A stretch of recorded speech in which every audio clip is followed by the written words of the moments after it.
Welcome to the Deep Dive, where we cut through the noise to get you truly well-informed. Glad to be here. Today, we're plunging headfirst into a topic that's, well, it's not just dominating headlines, is it? It's actively reshaping our entire world at an unprecedented pace. Artificial intelligence? Right. It sparks immense excitement, yes, but also, a deep-seated fear.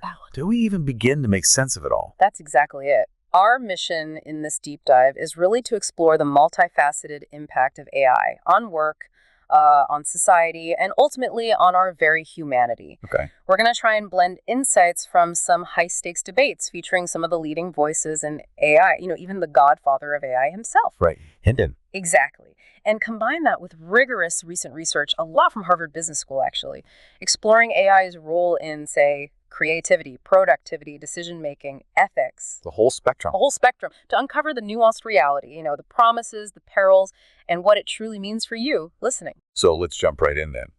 When we talk about AI, I think many people immediately think of job loss, right? That's the big fear. It often is, yeah. But there's this powerful, optimistic counter-narrative brewing, one that suggests an unprecedented positive impact on our lives. Definitely. Some leading AI voices even propose we've created, like, a new species that will fundamentally alter what humans are. It's a pretty radical idea. It is. But alongside that, they foresee phenomenal new opportunities. Wealth creation, truly global advancements in healthcare, education. Things we can barely imagine now. Exactly. AI isn't just a tool. It's seen as empowering people to launch businesses, solve meaningful problems in ways that were, previously unimaginable. And what's truly fascinating there, I think, is how AI can potentially democratize access to opportunity. How so? Well, think about entrepreneurs. Jeffrey Busking from Harvard Business School, he suggests that founders who use AI will replace founders who don't. Wow, that's a strong statement. It is. He calls AI the ultimate experiment accelerator for startups. Imagine developing 10 times more marketing content or creating an MVP that's a minimum viable product. Right, the basic version. Yeah, the simplest version to test the market. Imagine doing that in 1/10 of the time. Okay. This isn't just about efficiency, it's about leveling the playing field. For entrepreneurs globally, allowing individuals with great ideas, maybe, to compete with much larger players. And that speed to really grasp that potential for rapid transformation. Maybe think about New York City between, say, 1900 and 1913. What happened then? In just 13 years, the streets went from being dominated by horses and carts to being filled almost entirely with cars. Right, a total shift. A massive technological shift. It created entirely new landscapes for opportunity, even if it was incredibly disruptive for, the horse and buggy industry. Sure. AI promises that kind of seismic change, but maybe even faster. Absolutely. That analogy, it really underscores the potential for rapid transformation, for better and perhaps for worse. Okay, so here's where it gets really interesting for the individual, I think. What if AI could transform the very nature of work, making it more human, not less? That sounds counterintuitive to some. It does. But research by Frank Nagel at HBS, it shows AI helping managers, quote, love their jobs again. How? By doing the grunt work. Essentially, yeah. By significantly reducing administrative burdens. So what this really means is AI isn't just about efficiency. It's about kind of rehumanizing jobs, freeing people up to focus on the strategic, creative, relational stuff they actually enjoy instead of getting bogged down in tedious tasks. And that freedom, it seems, extends to fostering experimentation, too. Yeah. For example, software developers with AI access increase their core coding activities by 12%, Okay. while decreasing project management and admin work by 25%. That's a big shift. Huge! And they also increase their use of new programming languages by almost 22%. It's like AI becomes this choose-your-own-adventure tool for customized learning and development. Ah, interesting. And especially beneficial for less experienced developers. They saw an 11% increase in coding time, 27% reduction in admin. It lets people dedicate time to deep work, to skill growth. Okay, and there's more on this more human angle, right? With customer service. Yes, exactly. Research by Shunyuan Zhang and Das Narayandas, also from HBS, they found AI chatbots helping human customer service agents become, more human. How does a chatbot make a human more human?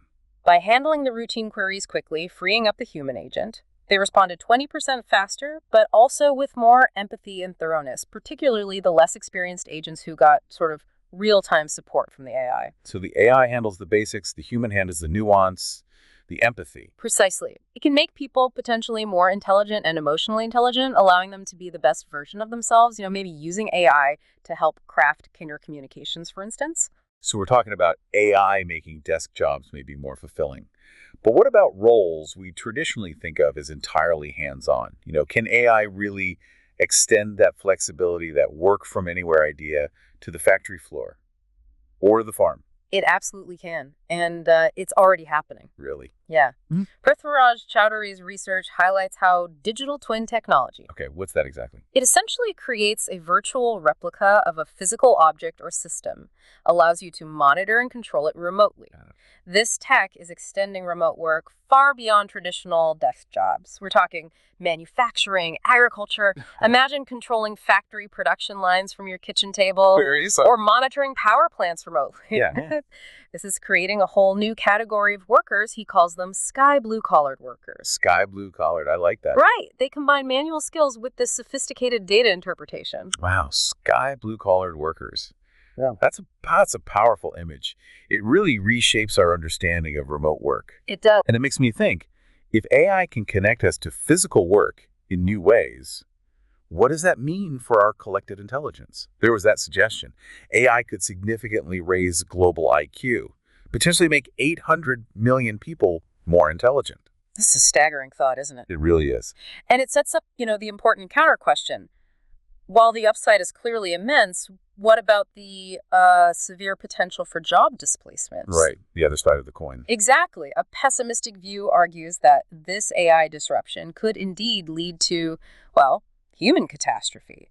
Huge numbers unemployed, especially in routine jobs. So the horse analogy again, but this time it's the horses losing their jobs. Precisely. The concern here is that the rapid, widespread displacement across industries, it'll be unprecedented in scale and speed compared to previous industrial revolutions. We're talking entire sectors transformed almost overnight. And we're already seeing examples, aren't we? I read about the CEO of Claire. Yes, with the customer service agents. Yeah, using AI agents, saving the need to hire 700 full-time positions. This isn't theoretical, far-off stuff. It's happening now. No, it's very real. And Geoffrey Hinton, the godfather of AI we mentioned, What does he say? he's even suggested, maybe only half-jokingly, that training to be a plumber might be a good career bet. A plumber?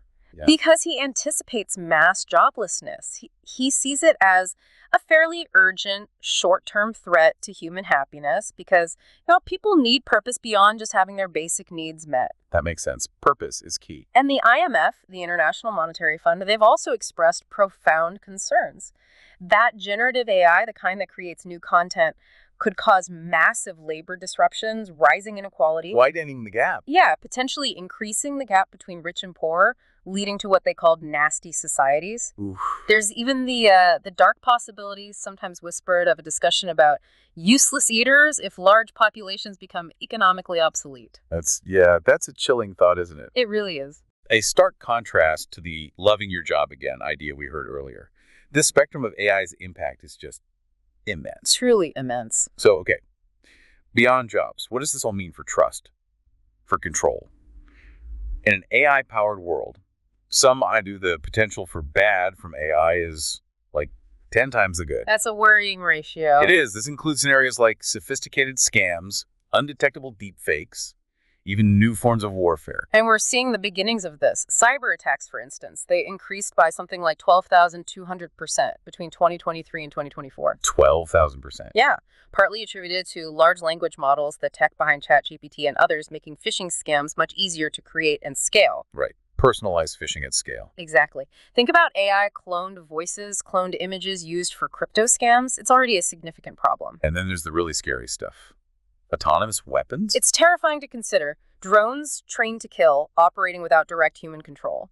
Or AI tools used by governments for surveillance and subjugation. Well, there are reports, for example, of facial recognition cameras in Iran being used to automatically detain cars if women aren't wearing hijabs. Wow. Directly impacting personal freedom based on AI analysis. Directly. These are real-world applications with profound societal implications, way beyond just economics. And it's not just about direct harm either. There's subtle manipulation too, right? I remember reading about GSO. Ah, yes. Generative search optimization. Himabindu Lakaraju's research from HBS. What does that involve? It shows how companies can subtly manipulate large language models. Basically, it's a way companies might covertly influence AI search results. They can embed seemingly innocuous gibberish code into their product descriptions. Gibberish code. Yeah, stuff humans wouldn't notice, but it makes the AI models favor their products in search results or recommendations. So it could disrupt fair market competition and consumers wouldn't even know. Exactly, without you even knowing it's happening. Okay, that's sneaky. Huh? And what about AI making bad judgments, but sounding convincing? This leads to another critical point. Yes. Jacqueline Anglane's research, also HBS, she demonstrated that AI can produce inaccurate evaluations for, say, creative ideas. Okay, so it gets things wrong sometimes. Right. But here's the kicker.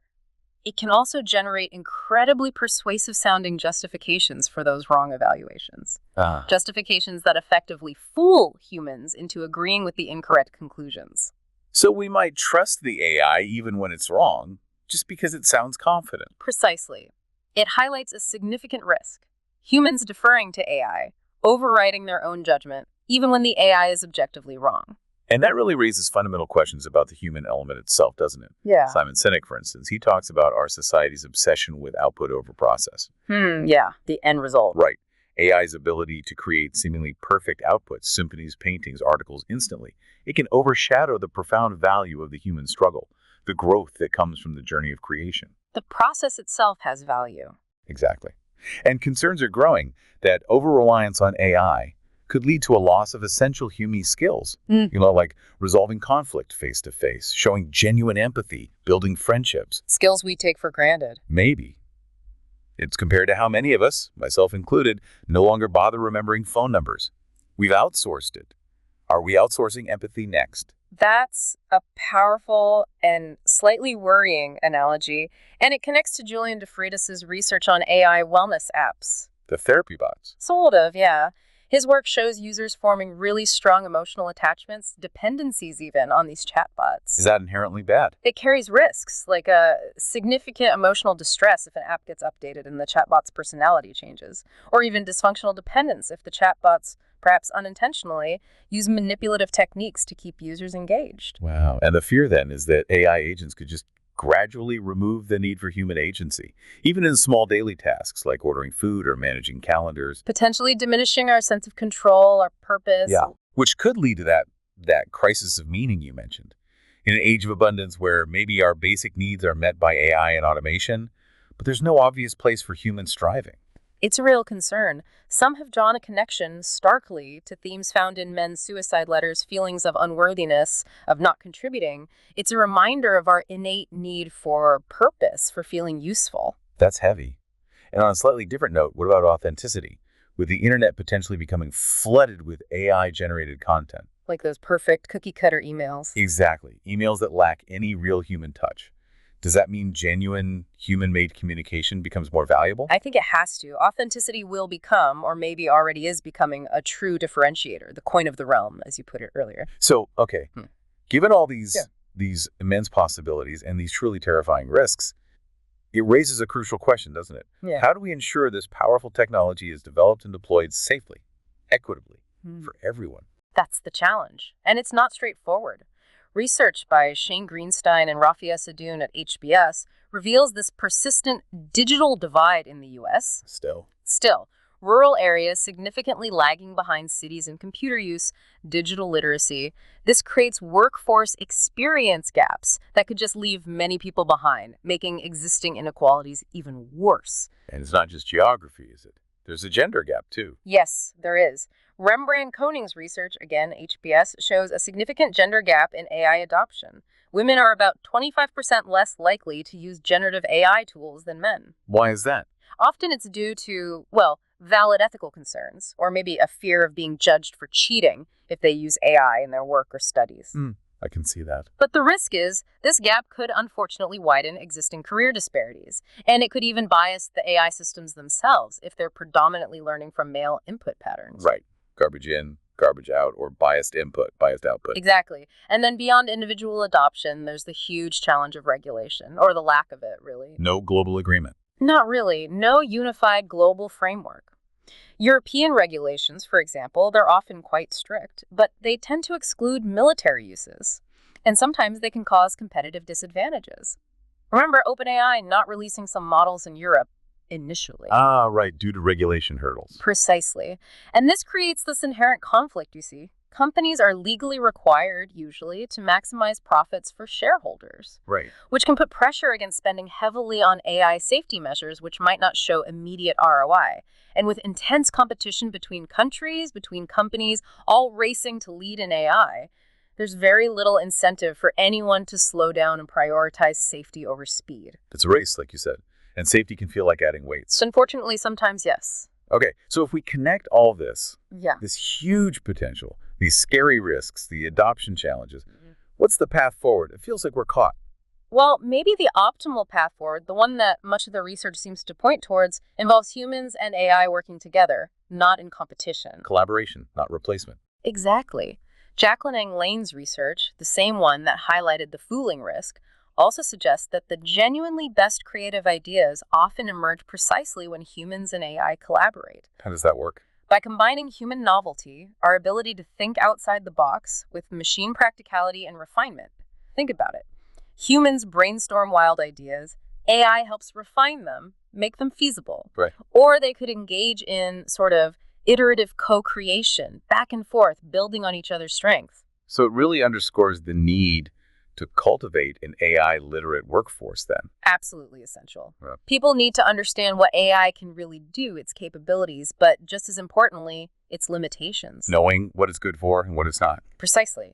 And crucially, knowing how to ask the right questions to guide it effectively.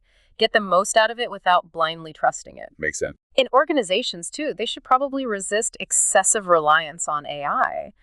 Avoid the temptation to just automate everything creative, which could lead to just dumbing down the overall creative output. Focusing only on incremental improvements, not radical breakthroughs. So keep humans in charge of the big picture. That's the optimistic vision, yes. Humans remaining firmly in the creative seat, maybe controlling swarms of intelligent beings, AI agents, to accomplish tasks far beyond what any individual could do alone. Okay, controlling swarms of intelligent beings. That sounds futuristic. It does. But in a world where AI might level the playing field for raw intelligence, for IQ, maybe agency becomes the key differentiator. Agency meaning? The ability to get things done, to give the orders to those digital armies, so to speak, to start businesses, to act, to create, to make things happen. That becomes paramount. So we need to foster hyper-creators, not just hyper-consumers. People making stuff, not just scrolling. Exactly. People engaged in making stuff over getting trapped in, doom scrolling or just passive consumption. And that means a massive emphasis on upskilling, reskilling the workforce. Huge. Teaching people how these algorithms actually work, how to repurpose their existing experience in this new AI-driven world. Like the teacher example. Yeah, like a teacher learning to code with GPT-3 or similar tools, not to become a full-time coder necessarily, but maybe to build new educational tools for other teachers, leveraging their domain expertise with AI capabilities. And this connects back to purpose, doesn't it? Even if something like universal basic income addresses basic material needs in a highly automated future. Which is a big if and a whole other debate. True.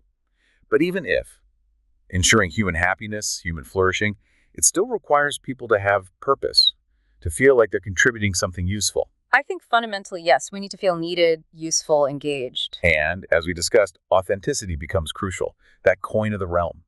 Genuine human expression, genuine connection, valued perhaps more than ever over AI-perfected, but maybe soulless content. Which suggests we should maybe focus on reversing some societal trends towards loneliness, creating environments that actively encourage real human connection. Like walkable cities, community initiative. Things like that. Because our unique humanity, our connections, our imperfections even, that becomes our superpower in an AI world. So, given that AI development seems, inevitable, It certainly feels that way. the crucial focus now has to be on figuring out how to develop it safely, right? Absolutely. That's where the energy needs to go. Companies, for instance, they must prioritize strong, principled controls for the data they feed into AI systems. The garbage in, garbage out problem. Exactly. As research from Antonio Moreno and Ananth Raman at HBS shows, poor quality input can render even the most sophisticated AI tools useless, or worse, biased and harmful. The quality of the input directly dictates the quality and safety of the output. And for brands using AI, what's the takeaway? Thoughtful integration is key. That's according to Julian DeFreitas and Elio Feck at HBS. Think long-term brand strengthening, not just short-term cost saving. Really understand how your customers perceive AI. Use it to solve real customer problems, not just for novelty. Keep humans central to important interactions. And critically, anticipate potential AI mistakes before you launch. Test, test, test. That seems like sound advice for any technology, really. It is, but perhaps even more critical with AI, given its power and potential opacity. And all of this, it points to the overarching need for global cooperation on regulation, however difficult that might be. A big challenge. And for AI companies themselves to invest heavily, proactively, in safety research and implementation, even if it doesn't immediately boost the bottom line. So wrapping this up, what we've explored today, it really shows that AI represents this profound, radical transformation for humanity. It's not just another incremental step, is it? No, not just an evolution. It feels more like a revolution. It's this whole spectrum, from terrifying possibilities to truly incredible opportunities, creating a future that feels wildly uncertain, but also maybe equally exciting. Ultimately, then, AI is just, well, it's a powerful tool. But its ultimate impact, whether it leads to that utopia or dystopia, it hinges entirely on our collective choices, doesn't it? Completely. It depends on how we choose to train it, how we manage to regulate it globally, how we integrate it into our societies, our work, our lives. And crucially, how we protect and cultivate what makes us uniquely human. Our creativity, our empathy, our agency, that ability to act and create, and our unending search for meaning, for purpose, beyond just pure efficiency. So maybe the final thought for everyone listening is this. In a world where AI can replicate intelligence and maybe even action with hyper efficiency, what becomes the truly irreplaceable currency for human flourishing? What is it? Is it maybe our shared vulnerability, our capacity for genuine struggle, the value we find in the process, not just the output? Or is it our imperfect, messy, but real human-made connections that will ultimately define our collective future and happiness?